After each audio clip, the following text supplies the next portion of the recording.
Good morning India. सबसे पहला गुरु कौन होती है? सबसे पहला गुरु माँ होती है। माँ से बड़ा इस संसार में कुछ नहीं है। माँ से बड़ा ना तो देव है ना तो देवी है। माँ से बड़ा तो परमात्मा भी नहीं है। और सबसे पहला गुरु माँ होती है।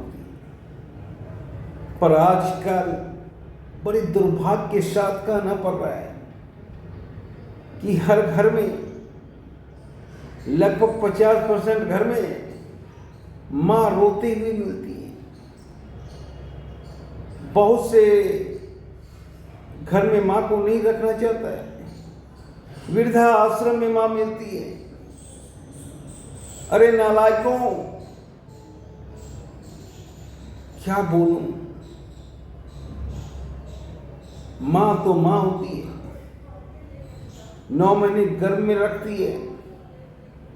उसके बाद 2-3 साल अमृत पान पिलाती है। उसके बाद खड़ा करती है। तुम अमृत पान को भूल गए, तुम माँ की दूध को भूल गए। पता नहीं तुम किस युग में जी रहे हो। कोई स्कूल गुरु नहीं होता है, कोई कॉलेज गुरु नहीं होता है। सबसे पहला गुरु माँ होती है। छोड़िए पशु पक्षी जो जीना सीखती है वो भी इस पृथ्वी पर जीने का शिक्षा प्राप्त करती है। किससे करती है? माँ से करती है। तो माँ पहला गुरु होती है। और माँ से बड़ा तो परमात्मा भी नहीं होता है।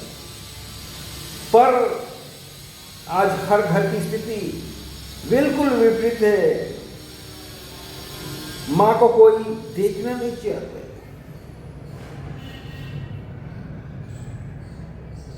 माँ